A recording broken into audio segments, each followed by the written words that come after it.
ಆತ್ಮೀಯ 8ನೇ ತರಗತಿ ವಿದ್ಯಾರ್ಥಿಗಳೇ, ಎಲ್ರಿಗೂ ನಮಸ್ಕಾರ. ವಿದ್ಯಾರ್ಥಿಗಳೇ, ಇನ್ನೇನು ನಿಮ್ಮ ವಾರ್ಷಿಕ ಪರೀಕ್ಷೆ ಹತ್ರ ಬರ್ತಾ ಇದೆ. ಇದೇ ಸಂದರ್ಭದಲ್ಲಿ ಸುಮಾರು ವಿದ್ಯಾರ್ಥಿಗಳು ಕಮೆಂಟ್ ಮಾಡ್ತಾ ಇದ್ರಿ, ಮ್ಯಾಮ್ 9th ಸ್ಟ್ಯಾಂಡರ್ಡ್ಗೆಲ್ಲ ಮಾಡೆಲ್ ಕ್ವಶನ್ ಪೇಪರ್ಸ್ ನ ಸಾಲ್ವ್ ಮಾಡ್ತಾ ಇದೀರಲ್ಲ, ಹಾಗೆ ನಮಗೂ ಕೂಡ ಮಾಡೆಲ್ ಕ್ವಶನ್ ಪೇಪರ್ಸ್ ನ ಸಾಲ್ವ್ ಮಾಡಿ ಎಕ್ಸಾಮ್ಗೆ ಹೆಲ್ಪ್ ಆಗುತ್ತೆ ಅಂತ ಹೇಳಿ ಕೇಳ್ತಾ ಇದ್ರಿ. ಹಾಗಾಗಿ ನಿಮ್ಮ ಪರೀಕ್ಷೆಗೆ ಉಪಯುಕ್ತವಾಗ್ಲಿ ಅಂತ ಹೇಳಿ ನಾನು ಒಂದು ಮಾದರಿ ಪ್ರಶ್ನೆ ಪತ್ರಿಕೆಯನ್ನ ಪರಿಚಯಿಸ್ತಾ ಇದ್ದೀನಿ. ನಿಮ್ಗೆಲ್ಲ ಗೊತ್ತಿರೋ ತರ 8ನೇ ತರಗತಿ ವಿದ್ಯಾರ್ಥಿಗಳಿಗೆ ಈ ಬಾರಿ ಫುಲ್ ಹೋಲ್ ಸಿಲೆಬಸ್ ನ ಎಕ್ಸಾಮ್ ಇರುತ್ತೆ. ಅಂದ್ರೆ ಪಾರ್ಟ್ 1 ಪಾರ್ಟ್ 2 ಎರಡನ್ನ ನೀವು ಓದ್ಕೋಬೇಕಾಗಿರುತ್ತೆ. 50 ಅಂಕಗಳಿಗೆ ಲಿಖಿತ ಹಾಗೆ 10 ಅಂಕಗಳಿಗೆ ಮೌಖಿಕ ಪರೀಕ್ಷೆ ಇರುತ್ತೆ. ಸೊ ಇದರ ಆಧಾರದ ಮೇಲೆ ನಾನು ಒಂದು ಪ್ರಶ್ನೆ ಪತ್ರಿಕೆಯನ್ನ ಸಿದ್ಧಪಡಿಸಿದ್ದೇನೆ. ಅಂದ್ರೆ ನಾನು ಇಲ್ಲಿ 50 ಮಾರ್ಕ್ಸ್ಗೆ ಪ್ರಶ್ನೆ ಪತ್ರಿಕೆಯನ್ನ ಸಿದ್ಧಪಡಿಸಿಲ್ಲ, 80 ಮಾರ್ಕ್ಸ್ಗೆ ಪ್ರಶ್ನೆ ಪತ್ರಿಕೆಯನ್ನ ಸಿದ್ಧಪಡಿಸಿದೀನಿ. ಯಾಕೆ ಅಂತ ಹೇಳಿದ್ರೆ ನಾನು ಹೇಳ್ತಕ್ಕಂಥ ಕ್ವಶನ್ಸ್ ಎಲ್ಲ ಇಂಪಾರ್ಟೆಂಟ್. ಇದಿಷ್ಟನ್ನ ಓದ್ಕೊಂಡ್ರೆ ಎಲ್ಲೋ ಒಂದ್ ಕಡೆ ನಿಮ್ಮ ಪರೀಕ್ಷೆಗೆ ಹೆಲ್ಪ್ ಆಗುತ್ತೆ ಅಂತಕ್ಕಂಥದ್ದು ನನ್ನ ಅಭಿಪ್ರಾಯ. ಇವಾಗ ಮಾಡೆಲ್ ಕ್ವಶನ್ ಪೇಪರ್ಸ್ ನ ನೋಡ್ತಾ ಹೋಗೋಣ. ಮೊದಲನೇದಾಗಿ ಕೆಳಗಿನ ಪ್ರತಿಯೊಂದು ಪ್ರಶ್ನೆಗಳಿಗೆ 4 ಆಯ್ಕೆಗಳನ್ನ ನೀಡಲಾಗಿರುತ್ತೆ. ಅವುಗಳಲ್ಲಿ ಸರಿಯಾದಂತಹ ಉತ್ತರವನ್ನ ಆರಿಸಿ ಖಾಲಿ ಬಿಟ್ಟ ಸ್ಥಳದಲ್ಲಿ ಭರ್ತಿ ಮಾಡಿ ಅಂತ ಹೇಳಿ ಕೊಟ್ಟಿದ್ದಾರೆ. ಒಟ್ಟು 6 ಪ್ರಶ್ನೆಗಳು, 6 ಅಂಕಗಳು.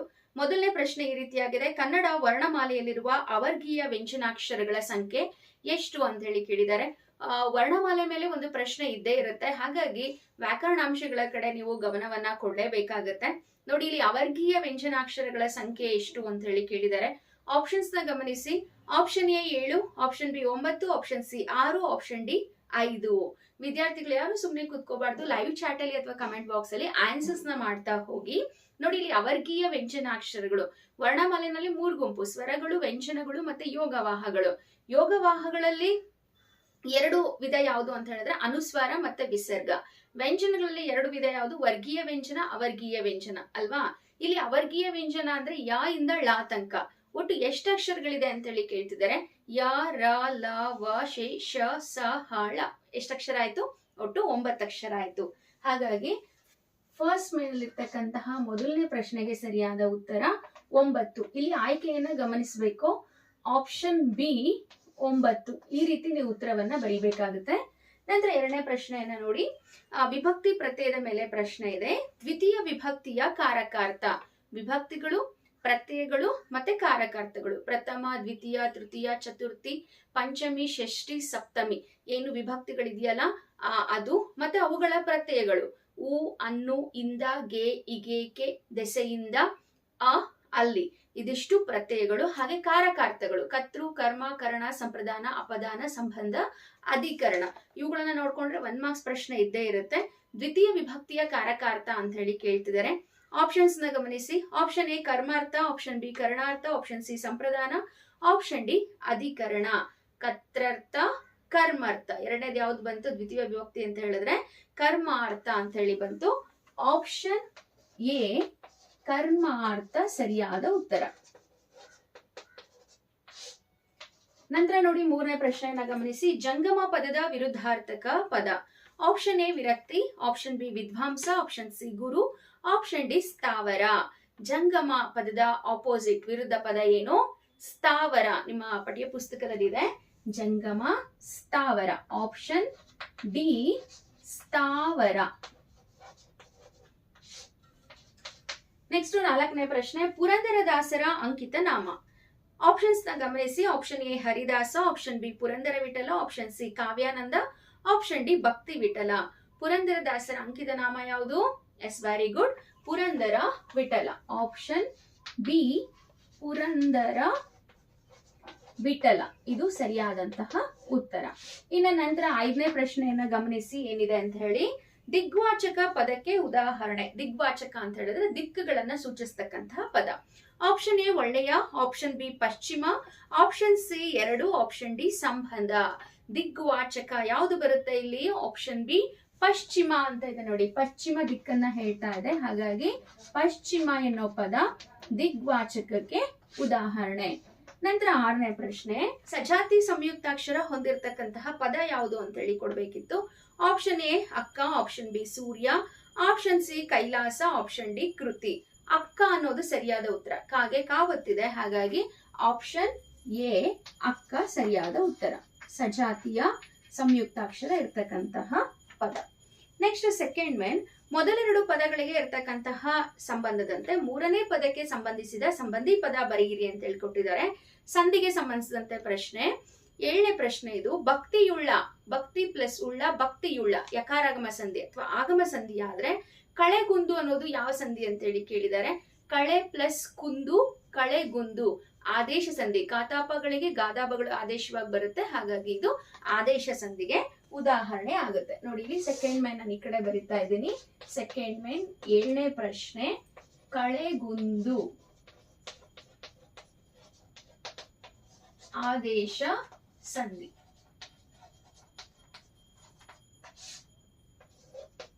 ನೆಕ್ಸ್ಟ್ 8ನೇ ಪ್ರಶ್ನೆ. ನದಿ ಅಂತಕ್ಕಂಥದ್ದು ರೂಢನಾಮ ಆದ್ರೆ ವ್ಯಾಪಾರಿ ಅನ್ನೋದು ಡ್ಯಾಶ್ ಅಂತ ಹೇಳಿ ಕೇಳಿದ್ದಾರೆ.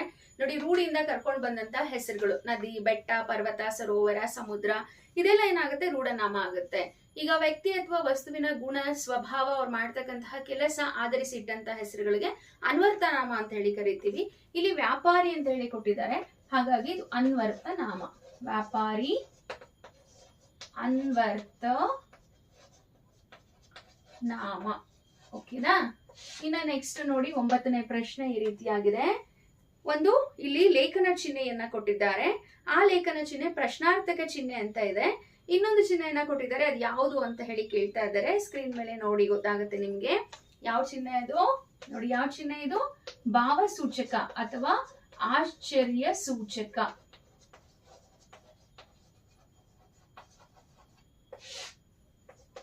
ನೆಕ್ಸ್ಟ್ 10ನೇ ಪ್ರಶ್ನೆ. ಕಾರ್ಯ ಕಜ್ಜ, ಭಕ್ತಿ ಡ್ಯಾಶ್ ತತ್ಸಮ ತದ್ಭವಕ್ಕೆ ಸಂಬಂಧಿಸಿದಂತೆ ಪ್ರಶ್ನೆ. ಭಕ್ತಿ ಭಕುತಿ, ಭಕ್ತಿ ಬಕುತಿ. Next third main. ಕೆಳಗಿನ ಪ್ರತಿಯೊಂದು ಪ್ರಶ್ನೆಗಳಿಗೆ ಒಂದು ವಾಕ್ಯದಲ್ಲಿ ಉತ್ತರವನ್ನ ಬರೆಯಿರಿ ಅಂತ ಒಟ್ಟು 7 ಪ್ರಶ್ನೆ ಕೊಟ್ಟಿದ್ದಾರೆ. ಪ್ರಶ್ನೆ ಸಂಖ್ಯೆ ಕಂಟಿನ್ಯೂ ಆಗ್ತಾ ಹೋಗುತ್ತೆ. 11ನೇ ಪ್ರಶ್ನೆ. ರಹೀಮ ಮಗನನ್ನು ಶಾಲೆಯಿಂದ ಬಿಡಿಸಿದ್ದೇಕೆ? ಕರೀಮನಿಗಿದ್ದ ಮಗ್ಗದ ಹುಚ್ಚನ್ನ ಬಿಡಿಸಲು ರಹೀಮ ಮಗನನ್ನ ಶಾಲೆಯಿಂದ ಬಿಡಿಸಿದನು. 12ನೇ ಪ್ರಶ್ನೆ. ಲೇಖಕರಿಗೆ ವಿಮಾನಯಾನದ ಬಗ್ಗೆ ಭಯವಿಲ್ಲ ಏಕೆ? ಲೇಖಕರಿಗೆ ವಿಮಾನಯಾನದ ಬಗ್ಗೆ ಭಯ ಇಲ್ಲ, ಯಾಕಂದ್ರೆ ವಿಮಾನಕ್ಕೆ ಯಾವುದೇ ಹಸು ಆಗ್ಲಿ ಎಮ್ಮೆ ಆಗ್ಲಿ ಏನು ಅಡ್ಡ ಬರೋದಿಲ್ಲ. 13ನೇ ಪ್ರಶ್ನೆ. ಮುದುಕಿಯನ್ನ ಭೇಟಿಯಾದ ವ್ಯಕ್ತಿ ಯಾರು? ಮುದುಕಿಯನ್ನ ಭೇಟಿಯಾದ ವ್ಯಕ್ತಿ ತಿಮ್ಮರಾಯ. ಡಿವಿಜಿಯವರು ಸ್ಥಾಪಿಸಿದ ಸಂಸ್ಥೆ ಯಾವುದು? ಡಿವಿಜಿ ಅವರು ಸ್ಥಾಪಿಸಿದ ಸಂಸ್ಥೆ ಗೋಖಲೆ ಸಾರ್ವಜನಿಕ ಸಂಸ್ಥೆ. ಆಲದ ಮರದ ಬೀಜ ಭೂಮಿಗೆ ಸಿಡಿದು ಬಿದ್ದು ಏನಾಗುತ್ತದೆ? ಆಲದ ಮರದ ಬೀಜ ಭೂಮಿಗೆ ಸಿಡಿದು ಬಿದ್ದು ಒಂದು ದೊಡ್ಡ ಹೆಮ್ಮರವಾಗುತ್ತದೆ. ಜಗತ್ತು ಜುಮ್ ಎಂದುದು ಯಾವ ಧ್ವನಿಗೆ? ಜಗತ್ತು ಜುಮ್ ಎಂದುದು ಕೋಗಿಲೆಯ ಧ್ವನಿಗೆ. ಪರ್ದೆರೆಗಳು ಯಾವುದಕ್ಕೆ ಮುತ್ತ ನೀಡುತ್ತವೆ? ಪರ್ದೆರೆಗಳು ಕರಾವಳಿಗೆ ಮುತ್ತ ನೀಡುತ್ತವೆ. ನಂತರ 3-4 ವಾಕ್ಯದ ಪ್ರಶ್ನೆಗಳು. ಇದೆಲ್ಲ ಇಂಪಾರ್ಟೆಂಟ್ ಕ್ವಶನ್ಸ್. ಟಿಕ್ ಹಾಕೊಳ್ಳಿ ನೀವು ಟೆಕ್ಸ್ಟ್ ಬುಕ್ ಅಲ್ಲಿ ಅಥವಾ ಕ್ಲಾಸ್ ವರ್ಕ್ ಅಲ್ಲಿ. ಇಲ್ಲಿ ನಾನು ಉತ್ತರಗಳನ್ನ ಹೇಳ್ತಾ ಹೋಗಲ್ಲ. ಭಾಷಾ ವಿಷಯದಲ್ಲಿ ನಿಮ್ಮ ಅಭಿವ್ಯಕ್ತಿಗೆ ಹೆಚ್ಚಿನ ಪ್ರಾಶಂಸೆ ಇರುವುದರಿಂದ. ನೋಡಿ ಇಲ್ಲಿ 18ನೇ ಪ್ರಶ್ನೆ. ಕನ್ನಡದ ಕವಿಶ್ರೇಷ್ಠರ ಹಿರಿಮೆ ಏನು? ಶ್ರೇಷ್ಠ ಮಂತ್ರಿಯಲ್ಲಿರಬೇಕಾದ ಲಕ್ಷಣಗಳು ಏನು? ಸಳನ ವಂಶಕ್ಕೆ ಹೊಯ್ಸಳ ಎಂದು ಹೆಸರು ಬರಲು ಕಾರಣ ಏನು? ನಸುಕಿನಲ್ಲಿ ಲೇಖಕರಿಗೆ ಖುಷಿ ಕೊಡುತ್ತಿದ್ದ ಸಂಗತಿಗಳು ಯಾವುವು? ರಹೀಮನಿಗೆ ಮಗ್ಗದ ಬಗ್ಗೆ ದ್ವೇಷ ಉಂಟಾಗುವುದಕ್ಕೆ ಕಾರಣ ಏನು? ಗೆಳೆಯರ ಮನಸ್ಸಿನ ಭಾವನೆ ಹೇಗಿರುತ್ತದೆ? ಇನ್ನು ನಂತರ ಕವಿಗಳ ಕಾಲ, ಸ್ಥಳ, ಕೃತಿ ಮತ್ತೆ ಪ್ರಶಸ್ತಿಗಳ ಕುರಿತು ಬರೆಯಿರಿ ಅಂತ ಹೇಳಿ ಕೊಟ್ಟಿದ್ದಾರೆ. ಕುವೆಂಪು ಅವರ ಪರಿಚಯವನ್ನ ಇಲ್ಲಿ ಬರೀಬೇಕು. ಹಾಗೆ ಮಾಸ್ತಿ ವೆಂಕಟೇಶ ಅಯ್ಯಂಗಾರ್ ಇವರ ಪರಿಚಯವನ್ನ ಬರೀಬೇಕು. ಕನ್ನಡದ ಪ್ರಖ್ಯಾತ ಕವಿಗಳಲ್ಲಿ ಒಬ್ಬರಾದಂತಹ ಕುವೆಂಪು 1904ರಲ್ಲಿ ಶಿವಮೊಗ್ಗ ಜಿಲ್ಲೆ ತೀರ್ಥಹಳ್ಳಿಯಲ್ಲಿ ಜನಿಸಿದರು. ಇವರು ಕನ್ನಡ ಸಾಹಿತ್ಯಕ್ಕೆ ಅಪಾರವಾದಂತಹ ಕೊಡುಗೆಯನ್ನ ನೀಡಿದ್ದಾರೆ. ಇವರು ನವಿಲು, ಪಾಂಚಜನ್ಯ, ಕೊಳಲು, ಮಲೆಗಳಲ್ಲಿ ಮದುಮಗಳು, ಶ್ರೀ ರಾಮಾಯಣ ದರ್ಶನಂ, ಹಾಗೆ ಜಲಗಾರ ಮತ್ತೆ ಶೂದ್ರ ತಪಸ್ವಿ ಇನ್ನು ಮುಂತಾದ ನಾಟಕಗಳನ್ನ, ಕೃತಿಗಳನ್ನ ಬರೆದಿದ್ದಾರೆ. ಇವರ ಈ ಸಾಹಿತ್ಯ ಸಾಧನೆಗೆ ಜ್ಞಾನಪೀಠ ಪ್ರಶಸ್ತಿ, ರಾಷ್ಟ್ರಕವಿ ಅಭಿದಾನ, ಕೇಂದ್ರ ಸಾಹಿತ್ಯ ಅಕಾಡೆಮಿ ಪ್ರಶಸ್ತಿ ಮುಂತಾದ ಪ್ರಶಸ್ತಿಗಳು ದೊರೆತಿದೆ ಅಂತ ಬರೀಬೇಕು. ನಂತರ ಮಾಸ್ತಿ ವೆಂಕಟೇಶ ಅಯ್ಯಂಗಾರರ ಪರಿಚಯವನ್ನ ಕೊಟ್ಟಿದ್ದಾರೆ. ಮಾಸ್ತಿ ವೆಂಕಟೇಶ ಅಯ್ಯಂಗಾರ್, ಮಾಸ್ತಿ ಅವರನ್ನ ಕನ್ನಡದ ಆಸ್ತಿ ಅಂತ ಹೇಳಿ ಕರೀತಾರೆ ಅಂತ ಹೇಳಿ ಬರೆದ್ಬಿಟ್ಟು ವಾಕ್ಯ ರೂಪದಲ್ಲಿ ನೀವು ಕವಿ ಪರಿಚಯವನ್ನ ಬರಿಬೇಕಾಗುತ್ತೆ. ಕನ್ನಡ ಸಾಹಿತ್ಯ ಲೋಕದಲ್ಲಿ ಸಣ್ಣ ಕಥೆಗಳ ಜನಕ ಎಂದೇ ಪ್ರಖ್ಯಾತಿಯನ್ನು ಪಡೆದಿರತಕ್ಕಂತಹ ಮಾಸ್ತಿ ವೆಂಕಟೇಶ ಅಯ್ಯಂಗಾರ್ ಅವರು ಕೋಲಾರ ಜಿಲ್ಲೆ ಮಾಲೂರು ತಾಲೂಕಿನ ಮಾಸ್ತಿ ಎಂಬ ಗ್ರಾಮದಲ್ಲಿ 1891ರಲ್ಲಿ ಜನಿಸಿದರು. ಇವರು ಬರೆದಿರ್ತಕ್ಕಂತಹ ಕೃತಿಗಳು ಅಂತ ಹೇಳಿದ್ರೆ ಗೌತಮಿ ಹೇಳಿದ ಕತೆ, ಸಾರಿಪುತ್ರನ ಕೊನೆಯ ದಿನಗಳು, ಕುಚೇಲನ ಭಾಗ್ಯ, ಹೇಮಕೂಟದಿಂದ ಬಂದ ಮೇಲೆ, ಚಿಕ್ಕವೀರ ರಾಜೇಂದ್ರ ಮೊದಲಾದ ಕೃತಿಗಳನ್ನು ರಚನೆ ಮಾಡಿದ್ದಾರೆ. ಇವರ ಕೃತಿಗೆ ಜ್ಞಾನಪೀಠ ಪ್ರಶಸ್ತಿ ದೊರೆತಿದೆ. ಹಾಗೆ ಇವರು 1986ರಲ್ಲಿ ನಿಧನರಾದರು. ನಂತರ ನೋಡಿ, ಇಲ್ಲಿ ಪದ್ಯ ಭಾಗಕ್ಕೆ ಪ್ರಸ್ತಾರವನ್ನ ಹಾಕಿ ಗಣ ವಿಭಾಗ ಮಾಡಿ ಛಂದಸ್ಸಿನ ಹೆಸರನ್ನ ಬರೆಯಿರಿ ಅಂತ ಹೇಳಿ ಕೊಟ್ಟಿದ್ದಾರೆ. ಇಲ್ಲಿ ರಾಮಧಾನ್ಯ ಚರಿತೆಯ ಪದ್ಯದ ಸಾಲುಗಳನ್ನ ಕೊಟ್ಟಿದ್ದಾರೆ. ಅದು ಭಾಮಿನಿ ಷಟ್ಪದಿಯ ಪದ್ಯ, ನಿಮಗೆಲ್ಲ ಗೊತ್ತಿದೆ. ಇವಾಗ ಪದ್ಯ ಹಾಕೊಂಡು ಯಾವ ರೀತಿ ಪ್ರಸ್ತಾರ ಹಾಕೋದು ಅಂತೇಳಿ ನಾನು ಹೇಳ್ಕೊಡ್ತೀನಿ. 6ನೇ ಮೇನು, ಕ್ಷಿತಿಯಮರ, ಕ್ಷಿತಿಯಮರ ಉಪನಯನದಲ್ಲಿ ಸುರತ ಸುಭೋಜನ ಪರಮ ಮಂತ್ರಾಕ್ಷತೆಗಳಲ್ಲಿ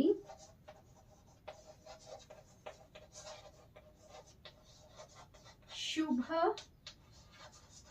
ಶೋಭನ ದಲಾರತಿಗೆ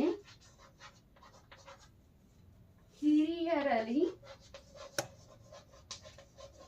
ನೋಡಿ, ಭಾಮಿನಿ ಷಟ್ಪದಿ ಆಗಿರೋದ್ರಿಂದ 3 ಸಾಲು ಇರುತ್ತೆ. ಭಾಮಿನಿ ವಾರ್ಧಕ್ಕಾದ್ರೆ 3 ಸಾಲು ಇರುತ್ತೆ. ನೋಡಿ, ಇಲ್ಲಿ ಕ್ಷಿತಿಯಮರ, ಕ್ಷಿತಿಯಮರ ಉಪನಯನದಲ್ಲಿ ಸುರತ, ಇಲ್ಲಿ ಒತ್ತಕ್ಷರ ಇದೆ, ಹಾಗಾಗಿ ಹಿಂದಿನ ಅಕ್ಷರ ಗುರು ಆಗುತ್ತೆ. 1 2 3 4 5 6 7 8 9 10 11 12 13 14 ಆಯ್ತು. ಒಟ್ಟು 14 ಬಂದಾಗ ನಾವೇನ್ ಮಾಡ್ಬೇಕು, ಭಾಮಿನಿ ಷಟ್ಪದಿ ಅನ್ಕೊಂಡು 3 4 ಮಾತ್ರೆಗಳನ್ನ ವಿಭಾಗ ಮಾಡಬೇಕು. ನೋಡಿ, ಇಲ್ಲಿ 3 4 3 4 ಒಟ್ಟು 14 ಮಾತ್ರೆಗಳು. ಯಾರಿಗಾದ್ರೂ ಪ್ರಸ್ತಾರ ಹಾಕಕ್ ಬಂದಿಲ್ಲ ಅಂದ್ರೆ ಅದರದ್ದೇ ಸಪ್ರೇಟ್ ವಿಡಿಯೋ ಇದೆ, ಅಲ್ಲಿ ನೋಡ್ಬೋದು. ನೆಕ್ಸ್ಟ್ ನೋಡಿ, ರಥ ಸುಭೋಜನ ಪರಮ ಪರಮ ಮಂತ್ರ ಅಂತ ಇದೆ. 3 4 3 4 3 4 3 4. ಸೊ 1 ಮತ್ತೆ 2ನೇ ಸಾಲು ಸಮ ಇರುತ್ತೆ ಇಲ್ಲಿ. ನಂತರ ಲಾಸ್ಟ್ನೇ ಲೈನ್ ಅನ್ನ ನೋಡಿ, ಕ್ಷತೆಗಳಲ್ಲಿ ಶುಭ ಶೋಭನದ ಲಾರತಿಗೆ ಹಿರಿಯರ, ಕೊನೆ ಅಕ್ಷರ ಏನೇ ಇದ್ರೂ ಕೂಡ ನಾವು ಗುರುವನ್ನ ಹಾಕ್ಬೇಕು. ಎಣಿಸಿ 1 2 3 4 5 6 7 8 9 10 11 12 13 14 15 16 17 18 19 20 21 ಪ್ಲಸ್ 2 23 ಮಾತ್ರೆ ಬರುತ್ತೆ. ಸರಿಯಾಗಿದೆ ಇದು. 3 4 3 4 3 4 ಪ್ಲಸ್ 2 ಟೋಟಲ್ ಆಗಿ ಎಷ್ಟಾಯ್ತು? 23 ಮಾತ್ರೆಗಳು. 23 ಮಾತ್ರೆಗಳು ಬಂದಿರೋದ್ರಿಂದ ಯಾವ ಷಟ್ಪದಿ ಇದು? ಇದು ಭಾಮಿನಿ ಷಟ್ಪದಿ. ಈ ರೀತಿ ಬರೆದ್ರೆ ನಿಮಗೆ ಔಟ್ ಆಫ್ ಔಟ್ ಅಂಕಗಳು ಸಿಗುತ್ತೆ. ಓಕೆನಾ? ಇನ್ನು ನಂತರದ ಮೇನ್ ನೋಡಿ, ಅಲಂಕಾರವನ್ನ ಹೆಸರಿಸಿ ಲಕ್ಷಣ ಬರೆದು ಸಮನ್ವಯಗೊಳಿಸಿ ಅಂತ ಕೊಟ್ಟಿದ್ದಾರೆ. ಗೀಚಗನ ಗೂಡುಗಳು ತೊಟ್ಟಿಲಿನಂತೆ ತೂಗುತ್ತಿದ್ದವು. ನೋಡಿ, ಇಲ್ಲಿ ಅಂತೆ, ಹಾಂಗ, ಓಲ್, ತೆರದಿ ಈ ರೀತಿಯ ಪದಗಳಿತ್ತು ಅಂತ ಹೇಳಿದ್ರೆ ಅದು ಉಪಮಾ ಅಲಂಕಾರ ಆಗುತ್ತೆ. ಗೀಚಗನ ಗೂಡುಗಳು ತೊಟ್ಟಿಲಿನಂತೆ ತೂಗುತ್ತಿದ್ದವು. ಇಲ್ಲಿ ನೋಡಿ, ಉಪಮೇಯ ಗೀಚಗನ ಗೂಡುಗಳು, ಉಪಮಾನ ತೊಟ್ಟಿಲು, ಅಂತೆ ಉಪಮವಾಚಕ ಪದ, ಹಾಗೆ ತೂಗುತ್ತಿದ್ದವು ಅನ್ನೋದು ಸಮಾನ ಧರ್ಮ. ಸಮನ್ವಯದಲ್ಲಿ ಉಪಮೇಯವಾದ ಗೀಚಗನ ಗೂಡುಗಳನ್ನ ಉಪಮಾನವಾದ ತೊಟ್ಟಿಲಿಗಳಿಗೆ ಹೋಲಿಸಲಾಗಿದ್ದು, ಅಂತೆ ಎಂಬುದು ಉಪಮವಾಚಕವಾಗಿದ್ದು ತೂಗಾಡುವುದು ಸಮಾನ ಧರ್ಮವಾಗಿದೆ. ಹಾಗಾಗಿ ಇದು ಉಪಮಾ ಅಲಂಕಾರ. ಲಕ್ಷಣದಲ್ಲಿ 2 ವಸ್ತುಗಳ ನಡುವಿನ ಹೋಲಿಕೆಯನ್ನ ತಿಳಿಸ್ತಕ್ಕಂಥದ್ದೇ ಉಪಮಾ ಅಲಂಕಾರ ಅಂತ ಬರೆದ್ರೆ ಆಗತ್ತೆ. ನಂತರ ಗಾದೆಗಳಲ್ಲಿ ಯಾವುದಾದ್ರೂ ಒಂದನ್ನ ವಿವರಿಸಿ ಅಂತ ಕೊಟ್ಟಿದ್ದಾರೆ. ಕೈ ಕೆಸರಾದರೆ ಬಾಯಿ ಮೊಸರು, ಅತಿ ಆಸೆ ಗತ್ತಿಗೇಡು. ಗಾದೆ ಎಕ್ಸ್ಪ್ಲೈನ್ ಮಾಡಿ ಬರೆಯೋದಕ್ಕಿಂತ ಮುಂಚೆ ಗಾದೆಗಳು ವೇದಗಳಿಗೆ ಸಮ. ಗಾದೆಗಳು ಜನಸಾಮಾನ್ಯರು ಅನುಭವದ ನುಡಿಮುತ್ತುಗಳಾಗಿದೆ. ಗಾದೆಗಳು ನೋಡಲು ವಾಮನನ ರೂಪವನ್ನ ಹೊಂದಿದ್ದರೂ ತ್ರಿವಿಕ್ರಮ ಅರ್ಥವನ್ನ ಹೊಂದಿರುತ್ತವೆ. ಈ ರೀತಿ ಎಲ್ಲ ಬರೆದು ನೀವು ಗಾದೆನ ಎಕ್ಸ್ಪ್ಲೈನ್ ಮಾಡಿ ಬರೀಬೇಕು.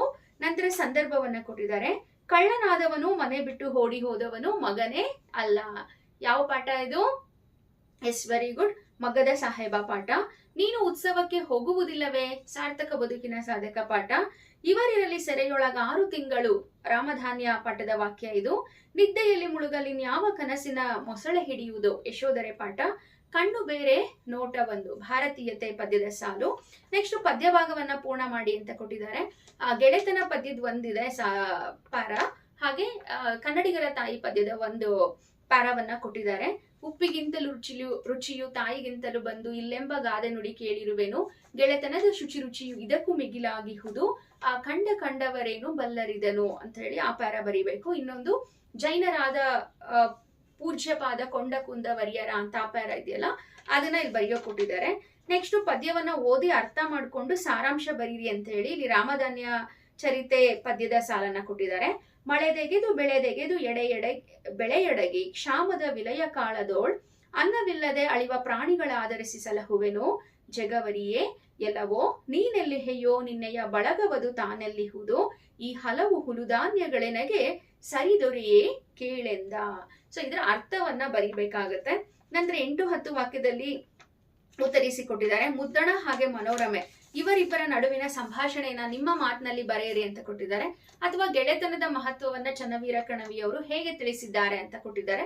ಎರಡರಲ್ಲಿ ಯಾವ ಪ್ರಶ್ನೆ ನಿಮ್ಗೆ ಸುಲಭ ಅನ್ಸುತ್ತೋ ಅದಕ್ಕೆ ಬರೀರಿ. ನಂತರ ಪತ್ರ ಕೊಟ್ಟಿದ್ದಾರೆ. ಚಾಮರಾಜನಗರ ಜಿಲ್ಲೆ ಕೊಳ್ಳೇಗಾಲದ ಸರ್ಕಾರಿ ಪ್ರೌಢಶಾಲೆಯ ದರ್ಶಿನಿ ಅಂತ ಹೇಳಿ ಅನ್ಕೊಂಡು ಶುದ್ಧ ಕುಡಿಯುವ ನೀರಿನ ಘಟಕವನ್ನ ನಿರ್ಮಿಸಿಕೊಡುವಂತೆ ಕೋರಿ ತಾಲೂಕ್ ಪಂಚಾಯತಿ ಅಧ್ಯಕ್ಷರಿಗೆ ಪತ್ರ ಬರೀರಿ ಅಂತ ಕೊಟ್ಟಿದ್ದಾರೆ. ಲೆಟರ್ ಅನ್ನ ಹೇಗೆ ಬರೆಯೋದು ಅಂತ ಹೇಳಿ ಕೂಡ ವಿಡಿಯೋ ಇದೆ, ಅಲ್ಲಿ ನೋಡ್ಬೋದಾಗಿದೆ. ಇನ್ನು ಕೊನೆಯದಾಗಿ ಪ್ರಬಂಧ ಬರೀರಿ ಅಂತ ಹೇಳಿ ಕೊಟ್ಟಿದ್ದಾರೆ. ಒಂದು ಜಲ ಮಾಲಿನ್ಯ ಅಥವಾ ರಾಷ್ಟ್ರೀಯ ಹಬ್ಬಗಳು, ಎರಡರಲ್ಲಿ ಯಾವ್ದಾದ್ರೂ ಬರೆದ್ರೆ ಆಯ್ತು. ವಿದ್ಯಾರ್ಥಿಗಳೇ, ಇದಿಷ್ಟು ನಿಮ್ಮ ರಿಕ್ವೆಸ್ಟ್ ಮೇರೆಗೆ 8ನೇ ತರಗತಿ ಒಂದು ಮಾದರಿ ಪ್ರಶ್ನೆ ಪತ್ರಿಕೆಯನ್ನ ಪರಿಚಯಿಸಿದ್ದೇನೆ. ಮತ್ತೆ ಇನ್ನೊಂದು ಮಾದರಿ ಪ್ರಶ್ನೆ ಪತ್ರಿಕೆ ಬೇಕು ಅಂದ್ರೂ ಕೂಡ ಖಂಡಿತ ಪರಿಚಯಿಸ್ತೀನಿ. ಈ ವಿಡಿಯೋವನ್ನ ಆದಷ್ಟು ನಿಮ್ಮ ಸ್ನೇಹಿತರಿಗೆಲ್ಲರಿಗೂ ಕೂಡ ಕಳಿಸ್ಕೊಡಿ ಅಂತೇಳಿ ಹೇಳ್ತಾ, ನಮ್ಮ ತರಗತಿಗಳು ನಿಮ್ಗೆ ಉಪಯುಕ್ತವಾಗ್ತಿದ್ರೆ ಲೈಕ್ ಮಾಡಿ, ಶೇರ್ ಮಾಡಿ, ಹಾಗೆ ಸಬ್ಸ್ಕ್ರೈಬ್ ಮಾಡೋದನ್ನ ಮರೆಯಬೇಡಿ. ವಿಡಿಯೋ ವೀಕ್ಷಿಸಿದ್ದಕ್ಕೆ ಧನ್ಯವಾದಗಳು.